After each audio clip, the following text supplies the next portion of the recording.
you get the impression that there are hordes of racists sitting in the canteen with hoods on, waiting to go and victimise black people, and it's just not true.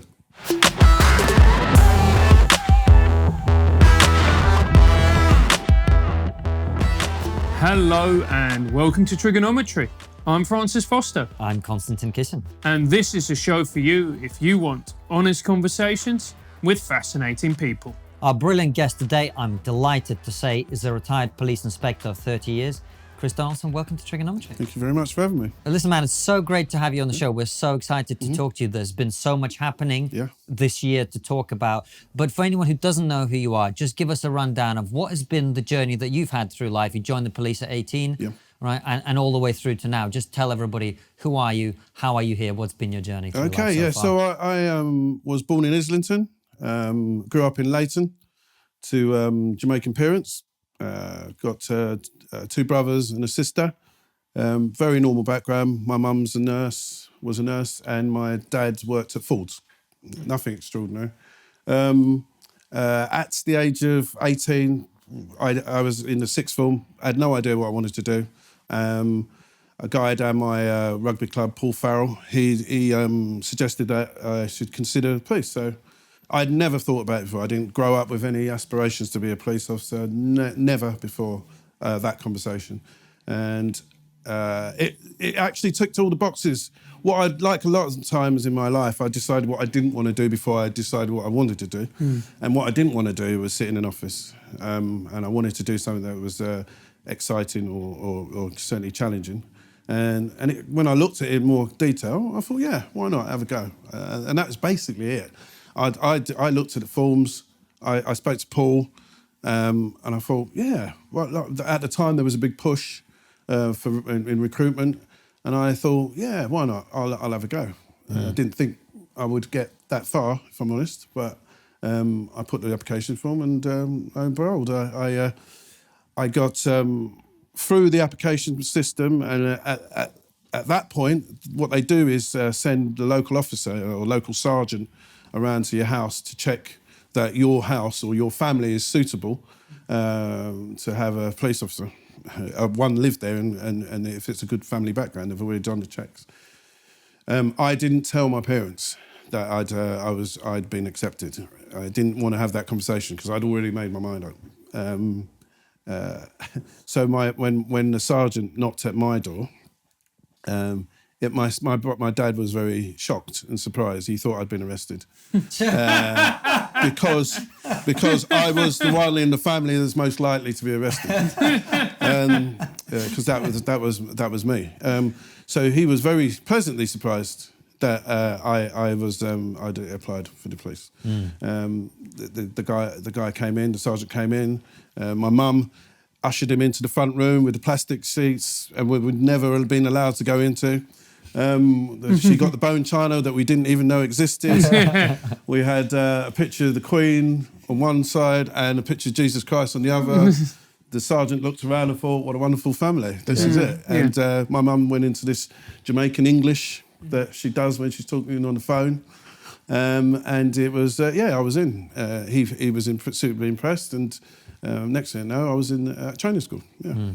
But you've had quite a remarkable career then on, because you did lots of different things. Not least, you were a firearms officer. I think you said for 8.5 years. Is that right?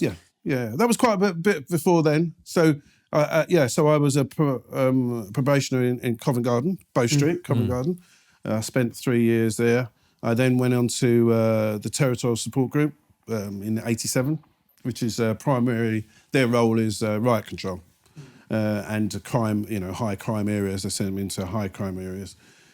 I did 4.5 years on that, and then I went to Tottenham as a police constable. I spent some time on a Broadwood Farm team, or as a home beat officer, basically. Got a lot of experience there, and then I got promoted, and I went to Hackney, which is a bordering. Spent 3.5 years there, and then I went to the firearms team for 8.5 years. I was a sergeant and inspector in the firearms team. And you mentioned the riot part of it. We've obviously had a lot of protests going on this year for different things. Yes. And this is where we came across you, because what we try and do on this show is talk to people who have a slightly different take to a lot of other people in terms of the mainstream narratives and stuff. And during the protests and BLM and stuff like that, you were talking about how you'd been in the Met for 30 years, you'd had a great career, and a lot of people were saying the police in this country are racist, and you didn't agree with that. No, I don't. How come? Well, because first of all, my experience. Yeah, so my experience over the 30 years spanning, and still my experience now, dealing and mentoring police officers, is that the vast majority of police officers are very good, well-meaning people. You know, like society, it has a minority who are of racist opinions and racist actions. But you really, in this day and age, you really got to be a committed and ingenious racist to survive. No, really, you really have to, because once of all, you've got the cars are taped and recording, You go into a station, they've got cameras and recording. You've got body-worn camera. Every time you stop and arrest someone, it's filmed and recorded.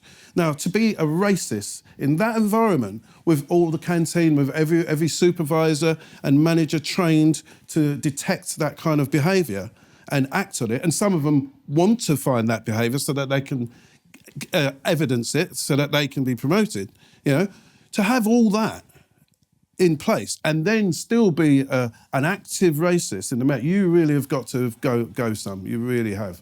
It's not an environment that sustains an overt racist. It really isn't. And I can say that. I've been there.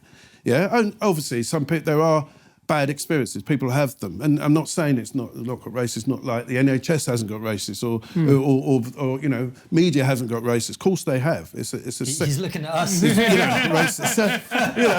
It's not us, it's our producer. Of course, the way you treated me since I've been here, But no, what I'm saying is, on a serious note, you really have got to be going some to survive in the Met Police today and be overtly racist.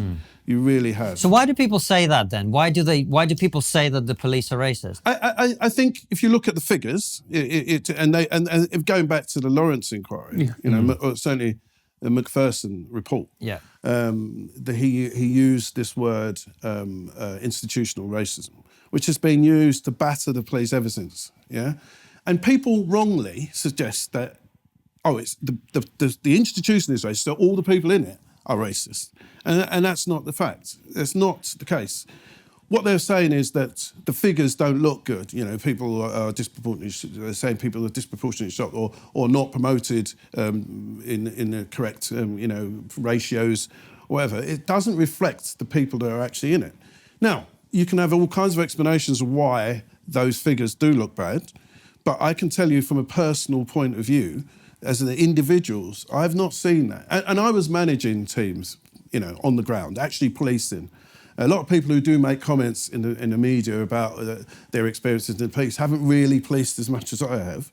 I've managed people, and if I had seen that kind of behaviour, I would have jumped on it and got them out. I would not have tolerated it. I'm not saying they didn't exist, but to put the both together, institutional racism and everyone's a racist in the police, is wrong. It's incorrect, I think, in my opinion. I've not seen evidence of mass racism. You get the impression that there are hordes of racists sitting in the canteen with hoods on, waiting to go and victimise black people, and it's just not true, in my opinion. Do you think part of the problem is, like you said, when people talk about institutional racism, they'll say, black people, especially young black men, are more likely to be stopped and searched? Yes. And that causes real problems. So, going into that, yes, they are more likely to be searched and they're also more likely to be stabbed to death. Yes, certainly in inner cities. Yeah. So yes, unfortunately, when you're doing these operations to combat particularly knife crime, murders, you have to go into those areas. And sometimes, for instance, if a robbery victim gives a description of the person that robbed them, quite often, particularly Hackney and Tottenham, that person, the assailant, is black, within an age range and with a description.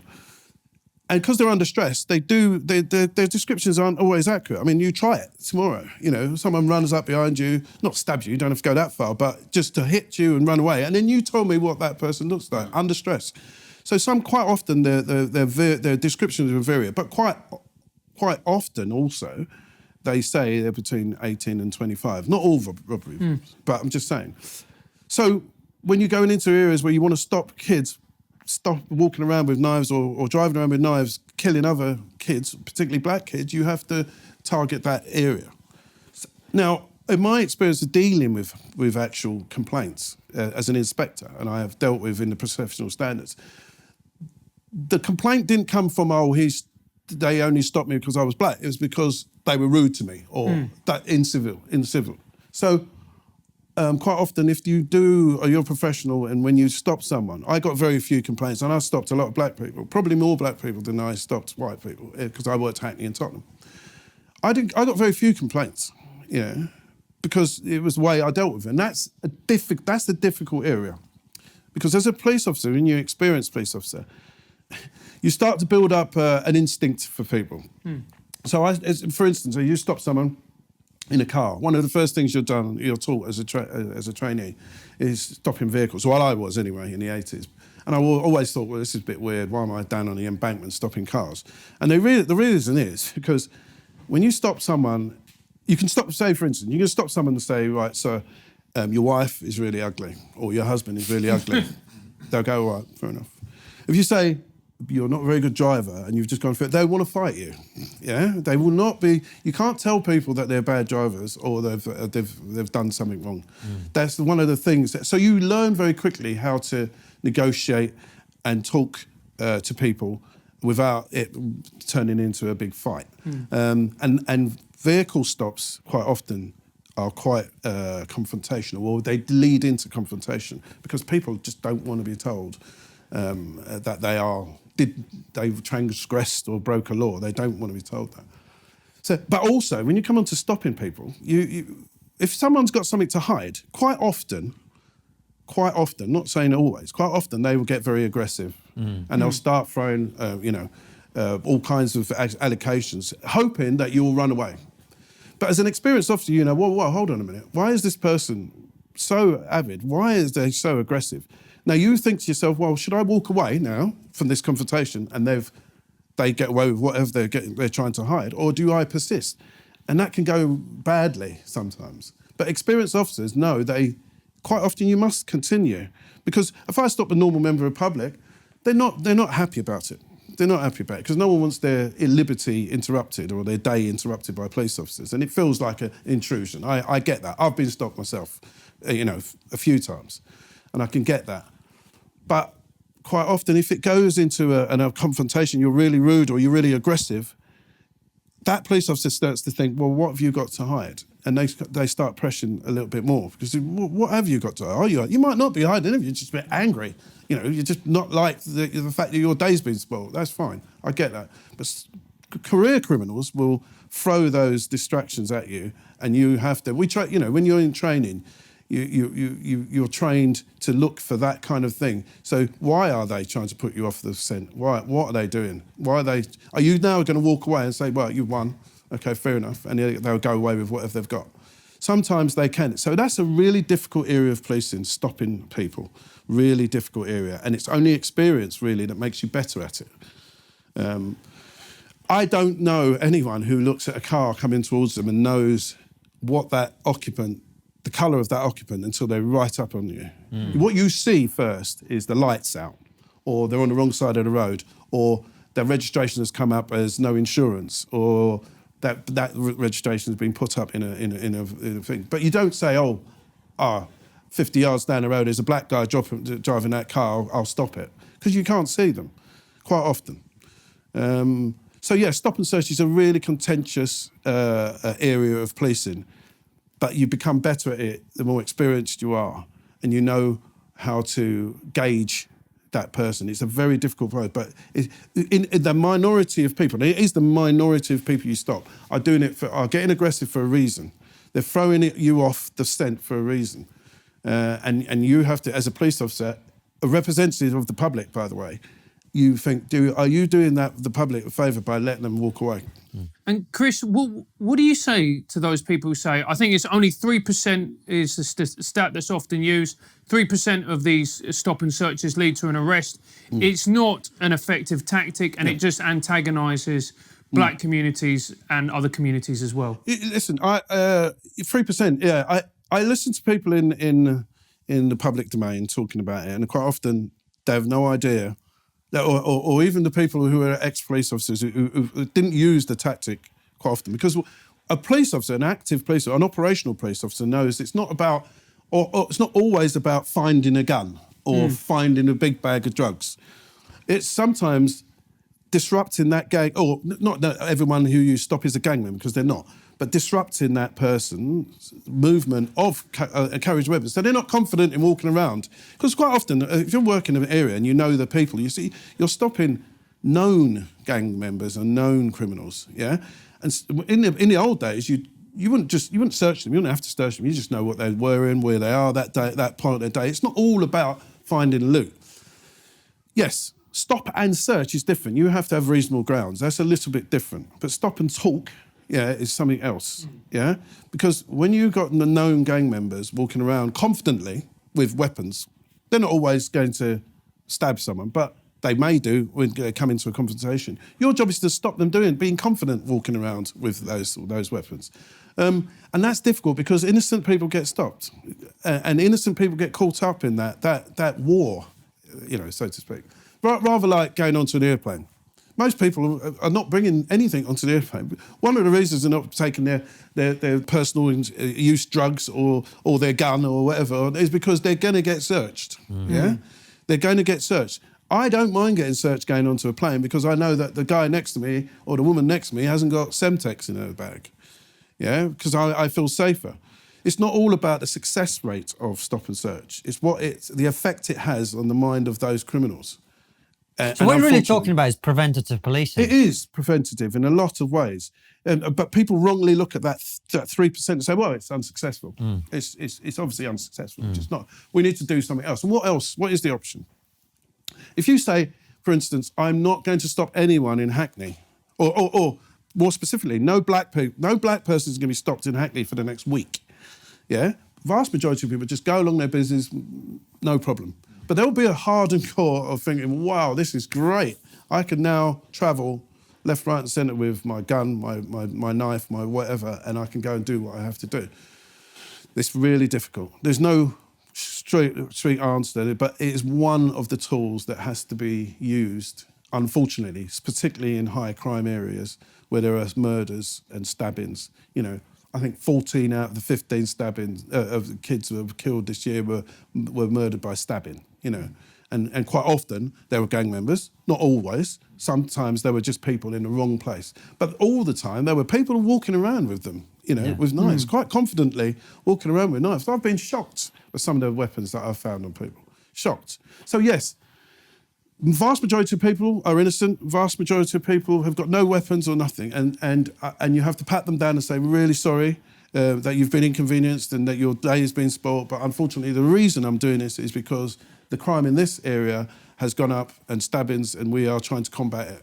Which brings me on to the other point that people often make about stop and search, which is, okay, look, I hear you, Chris, you're an experienced police officer. I understand we need to do preventive policing, but why do black and brown people get stopped a lot more than white people? I can't give that answer because I just think in the particular areas like Hackney and Tottenham and Peckham and Brixton in particular, where victims of crime are pointing out that the people that who robbed them are black or Asian, or particularly the victims of murders and stabbings are the people who perpetrated that crime are black. You have to go after those particular areas.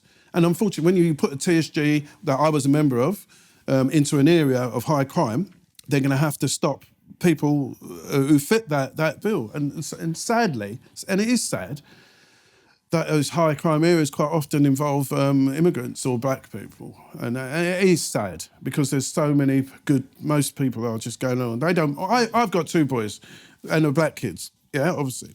And one of them got robbed at knife point, broad daylight, yeah. And I just wanted that guy arrested. He was arrested, he was put and he was punished.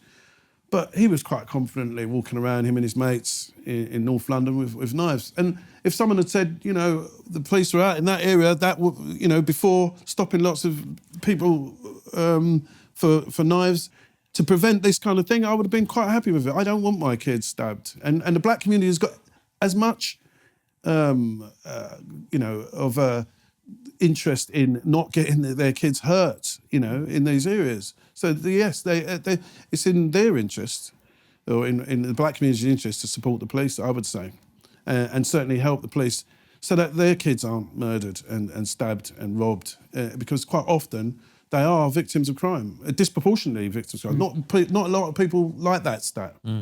You know, that they are disproportionately victims of crime. So just to clarify, basically what you're saying is you're targeting those communities because that's where there's more victims. They don't target, they only target communities or areas. I didn't mean that. Areas. You know what I mean. Yes, areas where there are high crimes. You're going into places where a lot of crime is being committed. And that's right. And if there's a kid being stabbed and the assailant happens to be black, unfortunately, you know, this is the sad thing. They're letting their community down. I feel black community, and I feel desperately sad for. I've dealt with kids that are dying. I've had a child in my arms dying. You know, I've gone to the house to tell parents that their kid's been killed.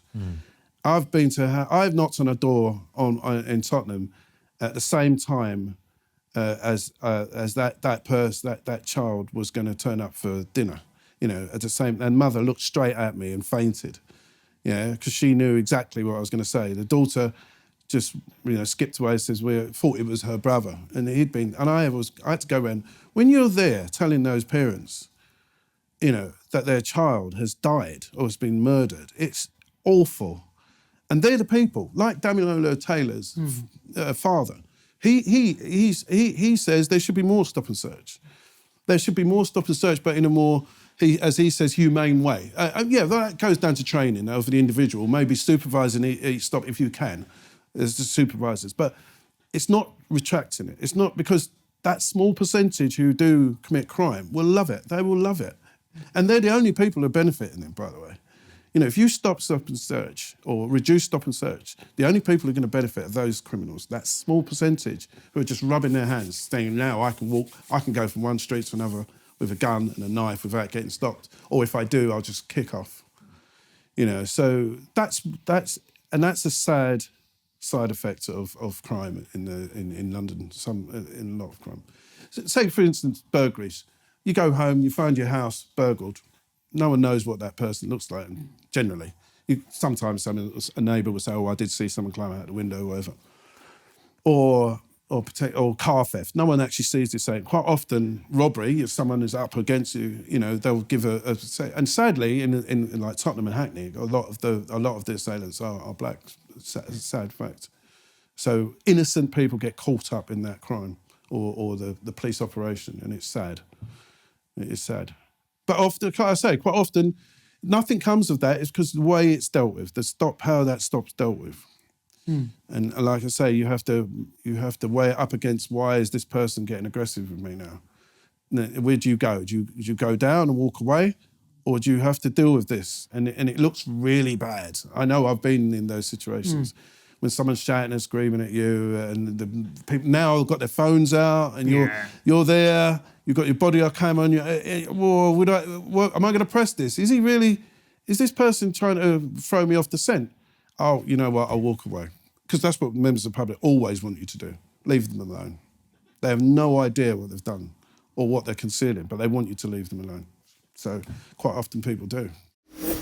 Constantine, how do you like your things printed? Big, like my ego. And that's why you should use Print It Big 3D. What they actually do is help you print tabletop gaming pieces, short-run manufacturing parts, and even statues from your favourite movies and TV shows, so you can get Ned Stark without his head on.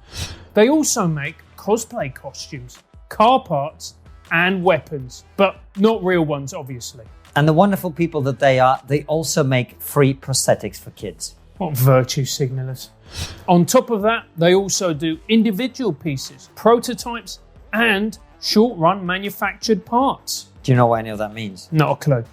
Printed Big 3D are offering our fans a massive discount. You get 20% off with our code, which is, of course, TRIGGERPOD. All you need to do is go to the website www.printitbig3d.com. That's www.printitbig3d.com. I'm going to get Francis a new weapon. I like weapons. So I guess the question that I want to ask, Chris, is we've been talking about stop and search, Yes. about the divisions that it causes, Yes. and you know, that's perfectly logical. Yep. So how do we heal this rift between these communities and the police, and the Metropolitan Police in particular? Okay, I think we have to actually put into context the rift, for instance. Now, the rift is gauged by what? I don't know. A survey, customer survey, the satisfaction surveys, maybe. Yeah, black people aren't as much confidence in the police. Yes, okay, we'll get that. But I know a lot of black people who have no problem with the police. Yeah, but I see the people who are so-called representative of the black community up there all the time talking about the rift with the police. Well, I don't think it's as big as people think.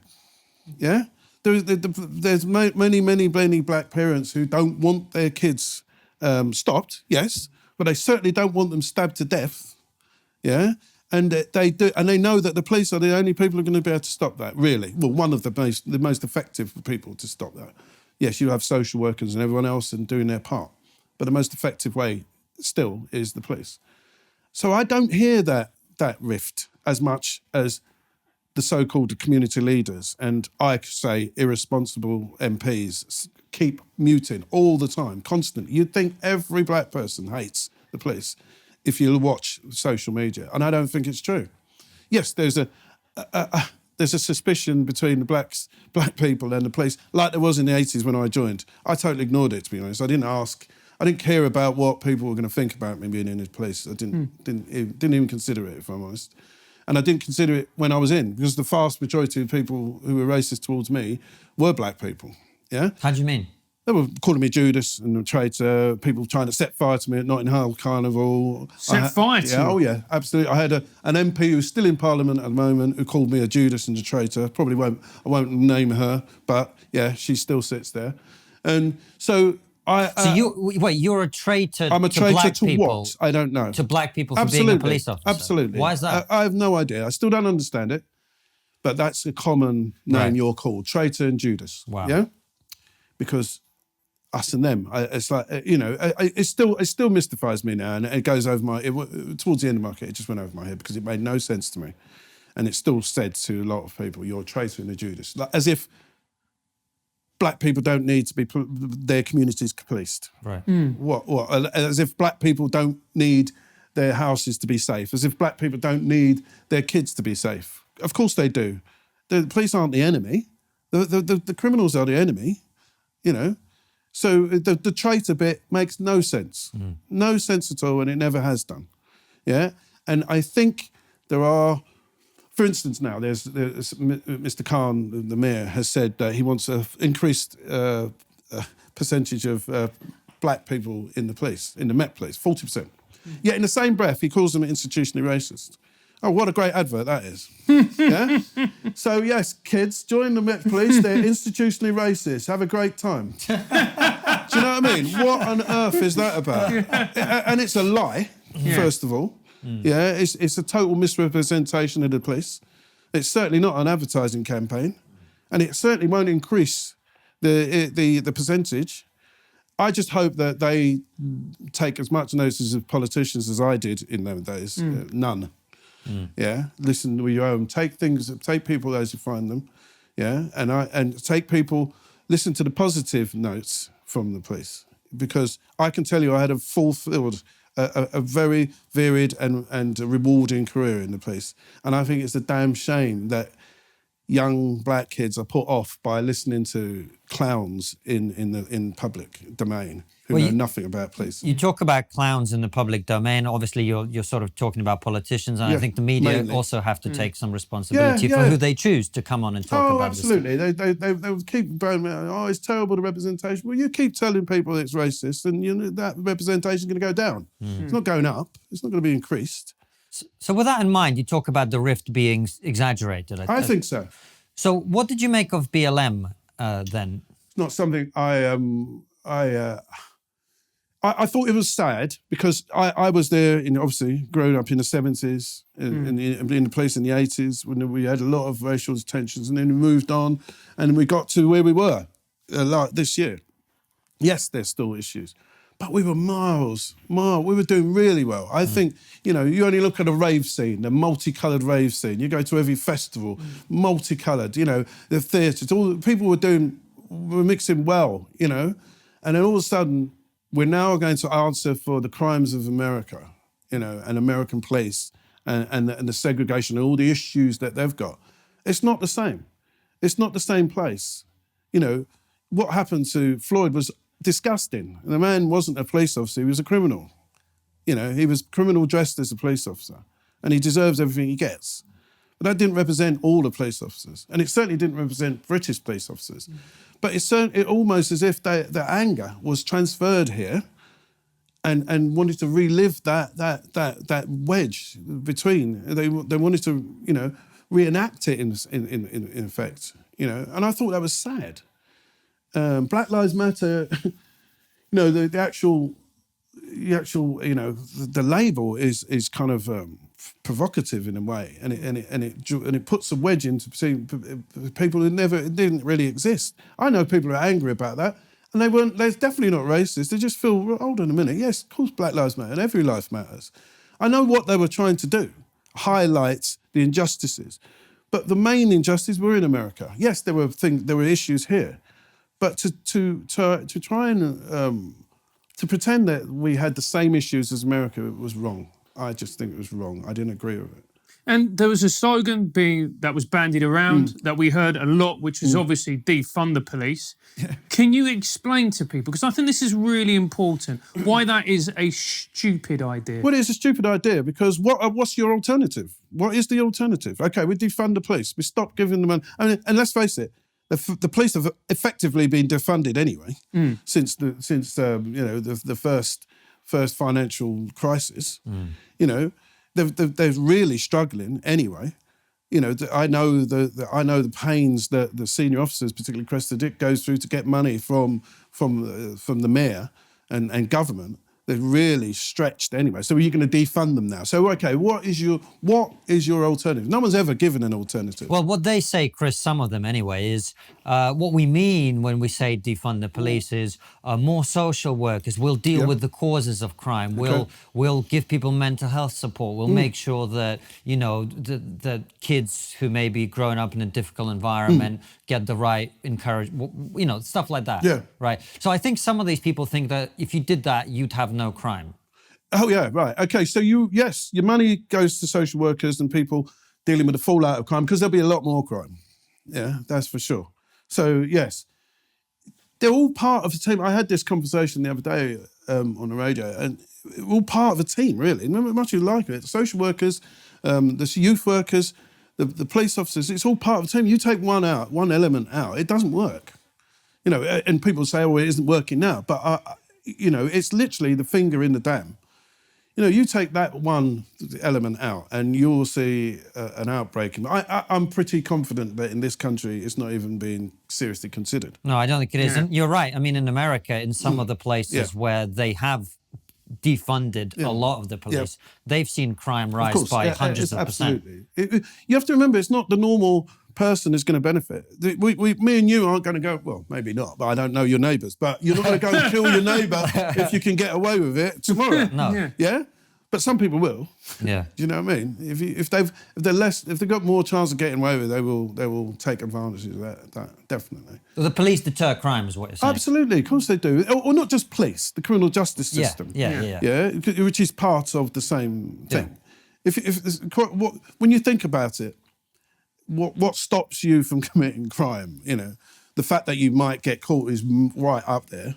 You know, and then you may be punished is another one that's right up there. Yeah, if that was taken away, the normal, you know, church upbringing that a lot of us have had, you know, the Ten Commandments somewhere back in your head, or whatever religion that you've got that stops you, that makes you treat people nicely, might not be there. You know, people might think, you know what, a lot of police officers say, and I don't agree with this because my mother and my family live in London. 1 week, let's stop. Just stop and see the fallout. That's reckless, obviously. Yeah. Because we know what the fallout will be. Yeah. You can see their point, though, can't you? Yes, absolutely. You will throw their hands up and say, you know what, I know police officers say, right, don't stop any black person in London for a week. Yeah. And say, or just don't stop anyone in London, not just black people, and see what the effect is. But we know what the effects will be. It's not, and it's reckless for the innocent people that will be affected. Just to prove a point to a few individuals, you know. So what would you say to these people who, you know, say, you know, defund the police, who spread this message, who say, like Sadiq Khan, institutionally racist? What would you say to these people? Well, I wouldn't say anything to Sadiq Khan, but to the others, I'd just knock him out, to the others, mate. I'd say that you're misguided and slightly naive. Yeah. Yeah. Do you want to spice up your life?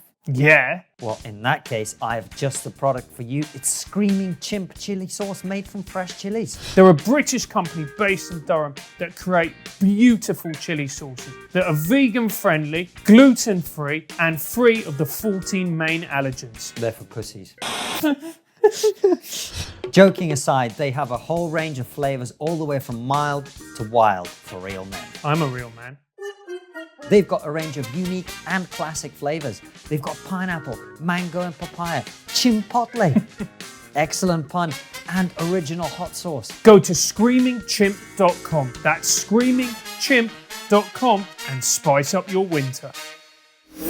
And do you think it's naivety, because the reality is they don't know what it's like to be They don't. police? And quite often, some of the police officers who in the public eye don't know what it's like either. They spend too much time in strategy meetings and meetings doing this. You know very quickly if they've actually spent time on the beat or actually doing police work, because they know the actual reality of it. So yeah, we used to do it. We used to do ride-alongs. We used to get a local MP. In fact, firearms. I remember back at Gravesend when we had what we called a gallery range, and it's basically you put in a room and a scenario unfolds in front of you, and you're given a gun. You don't really particularly need training, but you're given a gun and you have to make a decision. And firearms officers have to make split-second decisions, you know, and it could be, and that split-second decision could be pulled apart for years, yeah? So it's a very difficult, and considering that, and how many armed crimes we have, and how many, you know, incidents of police shooting a member of the public or anyone in this day, it's amazing how little it happens. Yeah. But we used to put MPs in that scenario, particularly MPs that are critical or had who didn't understand the process, and after an hour or so, they'd come back with a different view. Yeah. They have a different view. We're going to put the darkness down now. We're going to have several people coming out. You're going to have someone behind you. These are all the things you're going to have to consider. You're going to shoot that person. You're going to shoot the person behind you. What is that? Are they giving up or are they shooting you? What are they doing? Are they shooting your mate? What are you going to do? You know, so the selection, particularly for police officers in those areas, is intense, and those things are still pulled apart. It's very difficult. It's very difficult. The actual the scenario of policing and actual policing is very, very difficult, particularly now when you've got body cam, and every decision, every word that you say is going to be pulled apart in the calmness of a court, by several different people, by the media. You'll have to your trial and media first of all, and then maybe it goes to court. But already the public have made a decision, or whoever has edited that bit of film has made their decision. So it's very difficult. It's a very, very difficult job. But those ride-alongs are so important, because I've seen a few videos of that type where you have to make the split-second decision. It changes your view of it completely, doesn't it? It's a very difficult scenario, you know. And there are a small minority of police officers who are armed. It's still one of the few unarmed police forces in the world, you know. And we're talking about, Europe as well. We consider ourselves kind of European and, or maybe closer to America. They're all armed. We're still walking around without arms. Yeah. And I don't know what the answer is to that, but I think probably more officers who are armed is better. Well, you were a firearms officer for a while. This is one of the things I wanted to talk to you about in terms of the public complete lack of understanding of the job that you guys do, because we talked about this before we started about the London Bridge bomber. Yeah. And I remember on the day, someone on Twitter going, "Oh, why couldn't they just shoot him in the leg?" Yeah, yeah. And you just go, "Do you have any idea what you're talking about?" I blame American films for that because I'll tell you the implication of that. We introduced a laser kind of on a taser, and it was a red light. Even before that, we just had a red light and it was a taser. And we used to have people fall into the floor when the red light hit them.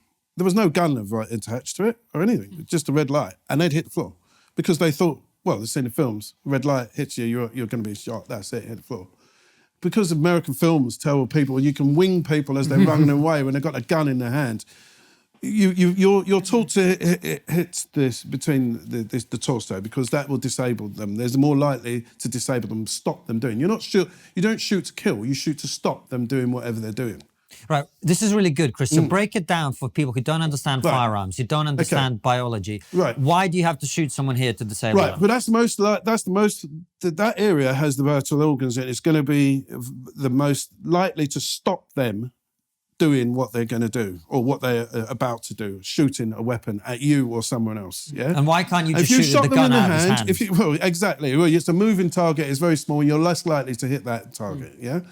You've only got a brief few seconds or a microsecond to stop that person shooting you or shooting someone else. That body part is the area you're going to have most success. Yes. Right. Okay, so shooting on the leg, you can still, people have been shot in the leg, you can still, before that kicks in and maybe you bleed to death or you can still carry the weapon and shoot them. With suicide bombers, you've got it's a very risky tactic because they could have a trigger that releases and sets off, or if they press and sets off. You don't know what that is. And ideally, you're not going to be anywhere near them. But when you're close up, like the boys and girls on the bridge, they have dealt with someone who was presenting himself as a suicide bomber. And people thought, oh, well, it's very cruel what they did. Obviously, the inquest has gone and that's decided it was a tactic that was suitable. But he already told them he was a suicide bomber. He wanted to die. And this is another issue, death by cop. When in as firearms, we had people who really wanted to die and they wanted you to take them with them and they would do everything to provoke you into that. Obviously, quite often you'd use non-lethal weapon, a taser or a baton round or something to disable them and then so you can arrest them because you don't want to kill people. You don't go into the police to kill people, So and so quite often you're presented, someone like a suicide bomber probably wants to die, yeah? And even though it turned out to be a fake vest, how do you know? No, you don't. How do you know that's a fake vest you're presented with? So, yeah, I think there was a minority of people who said, oh, well, it's very cruel what they did. But when they actually realised the scenario, there's a suicide bomber, when that guy, when you can see the firearms officer realise he's got a vest on and he shouts to his colleagues, stand back, and he's got to take that shot. If it was a suicide bomb, all them people would have been dead. The passers-by, everyone would have been dead. I mean, as we've seen in Israel and places there, the suicide bombers are used often. A lot of people can be taken out with that. They were very brave. And Chris, this is a very broad question, but do you ever see the criminals who come in, who get arrested? Is there ever a common theme with them? Like, do they come from a certain background or? Not really. No, not really. I would say I've worked Covent Garden. One of my first one was Covent Garden, Bow Street. Rich city kids, pissed or coked up. To Tottenham with people of poorer backgrounds. And there is no real common theme. I'm sure if you dig into it, you would find some kind of common theme. But I've seen criminals from the wide spectrum, quite often fighting you or whatever, particularly the city boys when we were in Covent Garden. You know, I remember 2 guys threw another pub goer out the plate glass window and sat down and drank their pints afterwards. You know. So yeah, we've seen all kinds, but it comes from all kinds of backgrounds. I don't know if it's. I'm sure this, you know, people would dig into it and find there's a theme somewhere along the line, but I haven't seen it. And I don't know if you'd have any strong views in which, and if you don't, we don't really need to get into it. But what do you make? Because obviously a lot of the crime is in relation to drugs, right? Yeah. Do you think our policy on drugs as a country is the right approach? Do you think we need to slacken the laws on that and let people, you know, smoke weed without being punished? Or do you think we need to make harsher laws? Like, what's your take on it? I think they've watered down quite a bit over the years. I think we used to arrest people for a small bit of cannabis. Yeah. And they'd go through the system. Total waste of time, in my view. Yeah. And now I thought you get a warning for possession, a small possession of cannabis. I think that the system is already, you know, going down that way to you know, lessen personal use. You're very unlikely first time to be a prison sentence arrest. The criminal justice system has already adjusted itself, and it's still adjusting itself. And it's not for the police officers to make that decision. No, of course. It's for the society as a whole to decide. Yeah, okay, people are. I don't think the crime is often not caused. They to feed their habit, sometimes heroin and maybe coke, but to find drugs in the system of someone who's committed crime is a bit misleading, I think, because, you know, people of all walks of life take drugs. So I think this criminal justice system, certainly when I started in '83 to now, has already adjusted itself to the acceptance of a small amount of drugs, or a small use of personal use of drugs. I guess what I'm getting at is, do you think you might benefit as a police force from taking some of the resources that are targeted at dealing with people using drugs or whatever, and directing it more towards people that are, you know, committing violent crime or whatever? Well, yeah, and it's difficult to gauge where to start there. You know, the big dealers, or the person who's using or needs to commit crime to feed that use. You don't know. It's very complex. Yeah, it's very complex. Yes, definitely use. The money should be put into, because it's a much wider spread issue than people like to admit, I think, in the world, certainly in the country, you know, and a lot of people just get on with it and their life and continue, don't they, without any effect. But there are some people who do suffer badly and it affects their lives. But yes, absolutely, that's it's a fact of life, drugs. And resources should be put into helping people. I'm definitely for that. And one of the things that is connected with drugs is obviously the gangs that supply them, county lines. Do you think, in particular in London, the gang problem has got worse because you started in '83? Or is it maintained consistent, do you think? I think gangs have just changed. It's not gangs, you know, gangs. I was walking down... as a probationer, you used to have to walk alone. So you do your first 2 years mainly walking alone. And I remember walking into Gerrard Street in Covent Garden, and I got held from behind. Someone grabbed me from behind and held me. I remember how hard it was. It was real. And they chopped someone up right in front of me with an ice pick.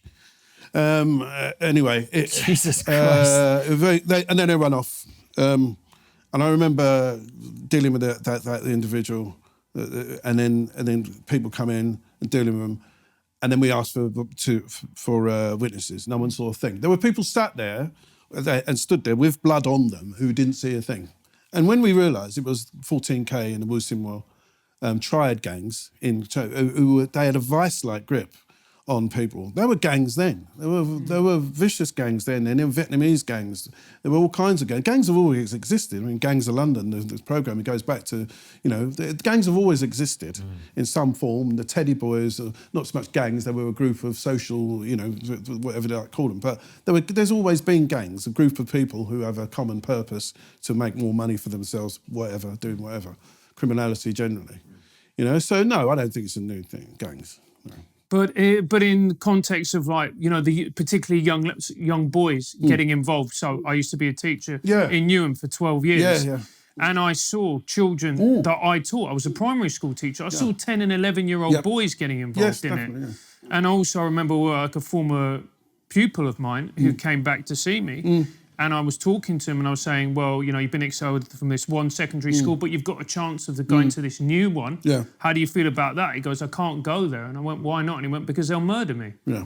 And Yeah, I mean, that seems to be more overt now. But, I mean, there is peer pressure. And quite often, when you look at those gangs, because I've dealt with, I used to help out. Oh, in fact, I was a member of the committee at the Boxing Academy in Hackney in Tottenham. We dealt with kids who've been pushed out of the schooling system or can't be handled in the schooling system, and they were in gangs. And if you push beyond that, it was the family background that really.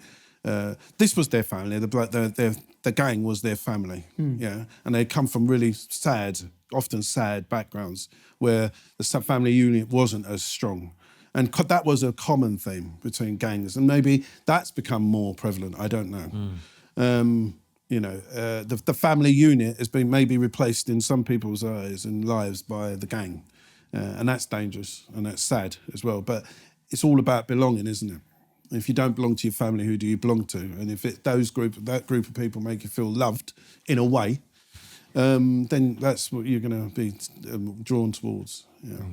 You know, one of the things that a lot of our viewers have been, just moving on now a little bit, have been asking about is we obviously had the BLM protest earlier in the year, which in which quite a few police officers were injured, if I remember. And equally, it felt like it was quite laxly policed. You know, at least that was the perception for many people. You sort of winced at that. And maybe, Yeah, I just know how difficult it is to do those demos. I've been in public order for a long But, you know, time. when you see these things on Twitter, like a police officer kneeling and all, it's not a good look. That was a mistake. Yeah. That was a mistake. I didn't agree with that. I think, and I'll tell you why I didn't agree with it. You don't get involved in politics straight away. First of all, that's one of the things you know. Don't get involved in politics. No matter how good that cause or how much you believe that cause, you're there to maintain peace. The Queen's peace, as they say. But you're there to maintain their right to demonstrate and people's rights to go about their normal business. Don't get involved in whatever political... And I think that was a mistake. And probably in hindsight, they wouldn't have done that because it actually provokes more violence in the end. Yeah.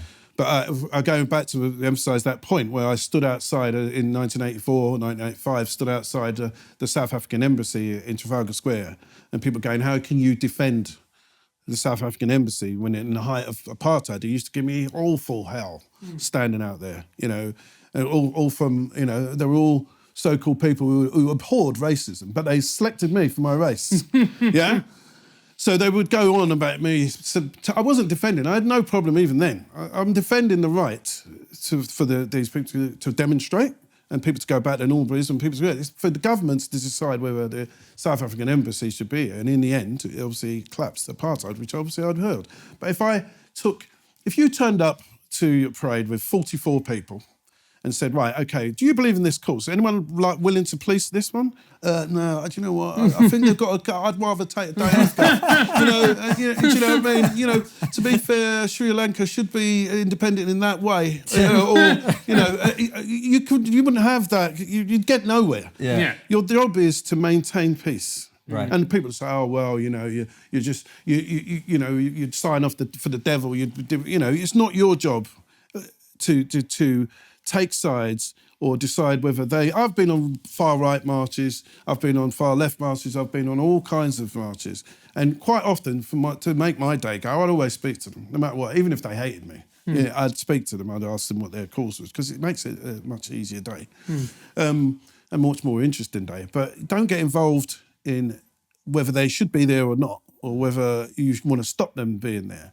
And the perception, obviously, from that is, one, we were in lockdown, and two, how was it let develop? Now, I'm pretty sure the people who made that decision made it with a heavy heart, or they would rather have no one been there, because that was the law, actually. You know, we weren't allowed to gather in... Right. And that started before BLM, though. It started with the Remembrance Service, which is a good cause, but people started gathering in large groups in public against the law. Yeah. Yes, it was a good cause, but... people are saying, oh, hold on a minute, if you can do that. And as we've seen in public officials, people take a lead, don't they? Oh, if they can get away with that, I'm going to do it. And then it kind of has a knock-on effect. But as far as the backline, I don't think it was softly. It did look like, sometimes it was softly, but I'm sure the PCs or the senior management, public order management on the ground didn't mean it to look like that way at all. I guess I take your point completely accept that. What I'm talking about is we saw the way that was policed. Yes. However you would describe that. We did see a bit of the kneeling and which you don't agree with. But equally, we've just had protests a few weeks ago, which is people protesting against lockdown. Yeah. And I wasn't there. I don't know if you were. I wasn't. None of us were there. But it certainly looked like a very different approach from the police. Well, the approach in lockdown has developed, isn't it? Yeah. Throughout. You know, what we did in the start and what we do now is totally different. We've seen the effect of letting people break the law openly and how that has an effect, a knock-on effect. And maybe they've decided now that this is not something needs to be broadcast. People standing by letting people break the law, which is, no matter how good a cause it is, or what they think it is. So maybe the senior officers, I don't know what in their mind, have decided, well, maybe we need to show the public that breaking the law isn't acceptable, even if you think it's a good cause. So you think it's more like they've evolved? I think since. It's evolved. I think it's graduated. Their response has graduated throughout the time. Obviously, people have other ideas and say, oh well. It was the white people were just obviously policed a lot more harshly than black people. That's what the public. Well, without even making it racial, it's just like there was a double standard there. That it certainly appeared that way, didn't it? It's not a double standard. You have to take the intelligence, the dynamics, the environment, all these things into place when you police a demonstration. I've been on some very pleasant demonstrations. I've been on one that was huge, the Sri Lankan demonstration when they took over the whole of Parliament Square. Unbelievable. They just came from nowhere and all of a sudden on a whistle, but they gave us nice food. It was great. So it was very peaceful. Yeah. And I've also been on. Mate, you should have been a police officer. officer. No, mate. And I've also been on I remember the anti-capitalist march when we first used kettling. Outside the Bank of England. And I remember for me, it wasn't amusing because there was so I think Tomlinson was killed, not on that particular day, but for me, the first day before that happened, the amusing thing was how the chief, at the end of 6-7 hours, said, right, I declare this gathering to be finished, and everyone went home. But they were supposed to be anarchists, so I don't know how that happened. So you place each individual public gathering or demonstration with the intelligence that you got and the resources you got and the environment they're in.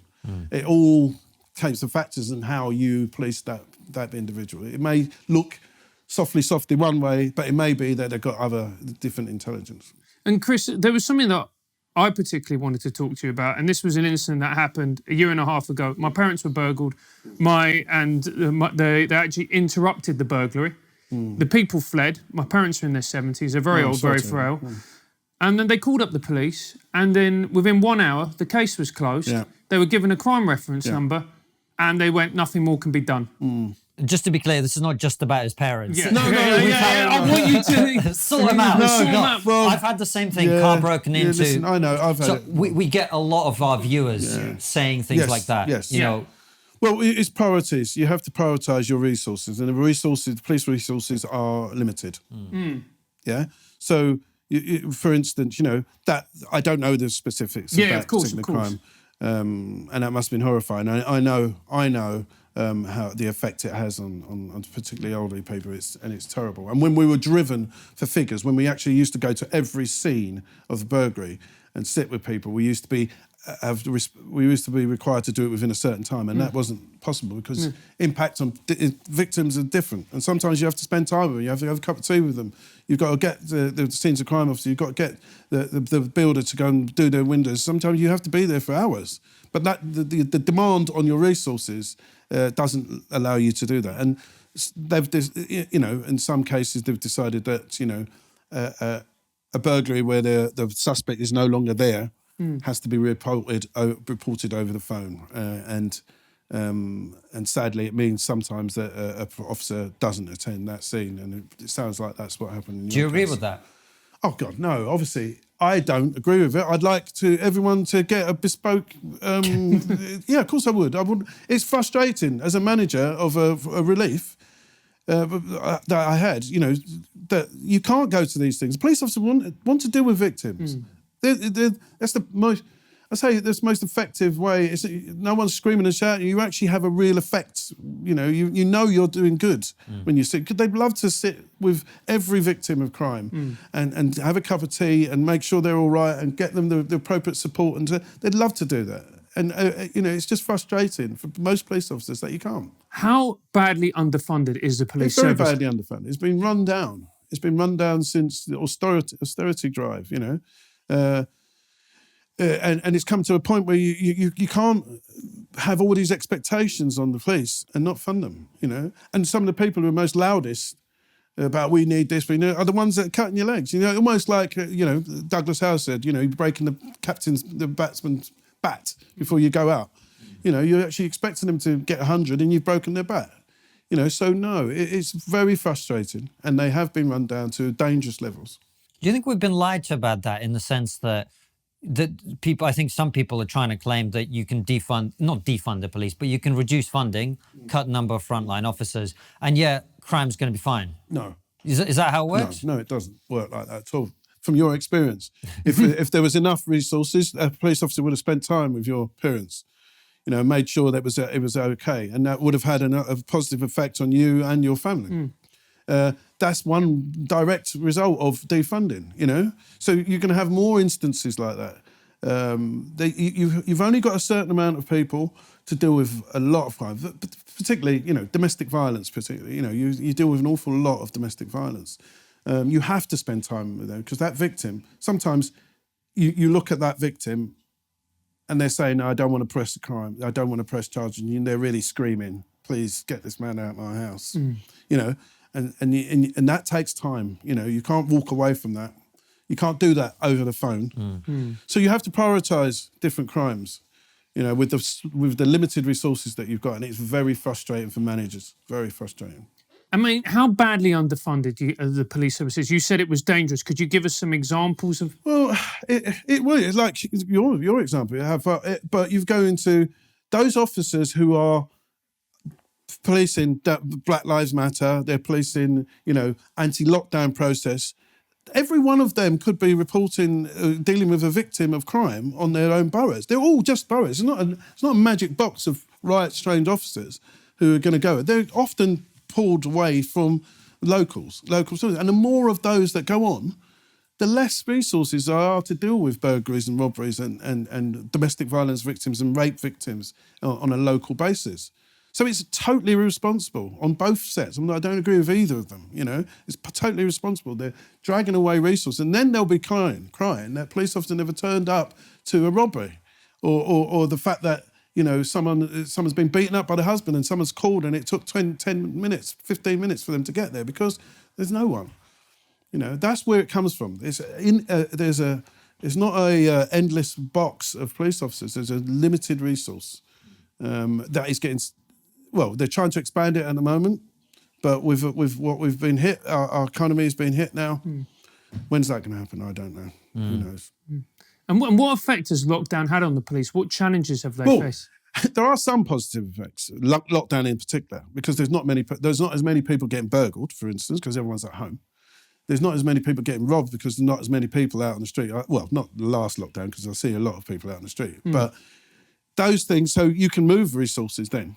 Yeah, but lockdown is actually not too bad for the police because it means there are a lot of crimes go down in a lot of ways. I speak to officers regularly, and they say, "Yeah, well, that burglaries have gone down, robberies have gone down, car theft's gone down, but that means they're freeing up. But we can't spend our lives locked in, can we? Really, that's not ideal. And the police don't want it either." So. Chris, thank you so much for coming on the show. It's been an absolute pleasure. It's been a pleasure. Well, actually, you're winding up the beginning, but before we ask you our last question, I wanted to ask you, I think a lot of people, and I include myself in this, there's bits of policing maybe I understand, because like firearms is something I've always been interested in. I've shot guns, play a lot of computer games, like whatever, right? Yeah. So I have an idea. Yeah. I've done some research. But there's lots of other things I completely don't understand. And I think the public on many issues are also like that on many things. So what do you think people don't know or misunderstand about what being a police officer is like, or why police do certain things that they do?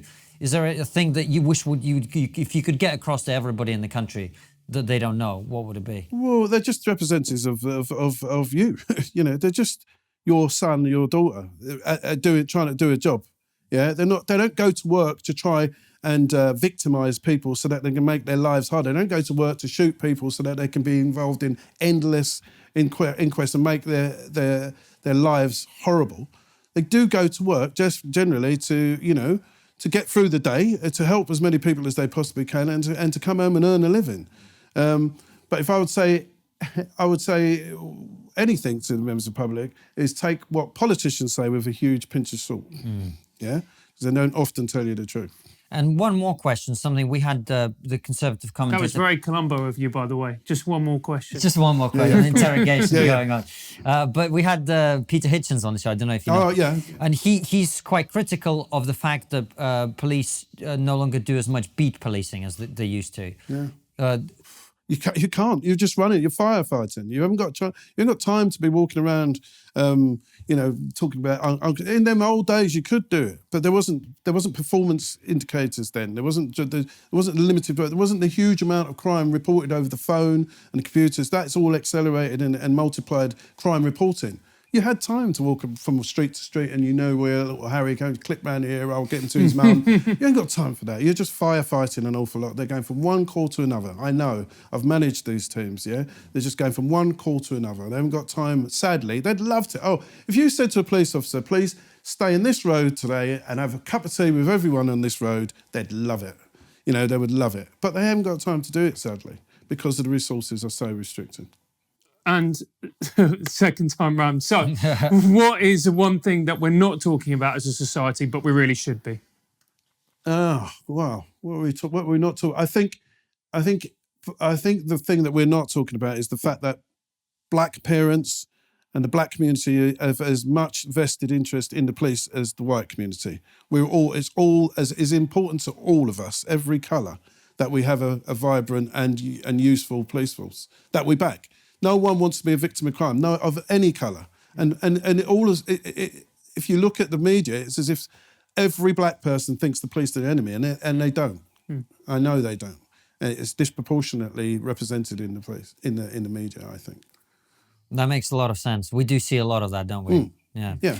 Chris, listen, it's been absolutely brilliant. Thank you so much for coming on. If people want to follow you, you know, you put your thoughts out on Twitter every now and again. Where would you like people to go to they keep in touch with? Trojan 1963 on Twitter is my handle. So yeah, if they want to abuse me or please feel free. I'm used to it. No, I think your message actually will resonate with a lot of people who watch the show, and they'll appreciate you coming on as do we. I've enjoyed it. Thank you very much for having me. Thank you for coming on. And thank you for watching. We will see you very soon with another episode like this one, or a live stream. All of them go out 7 p.m. UK time. Take care and see you soon, guys. Thanks for watching, guys. As always, subscribe to the YouTube channel, click the bell button next to the subscribe button so you get notified when a video comes out, and follow us on all the social media @TriggerPod. And also leave us a nice review on iTunes and spread the word.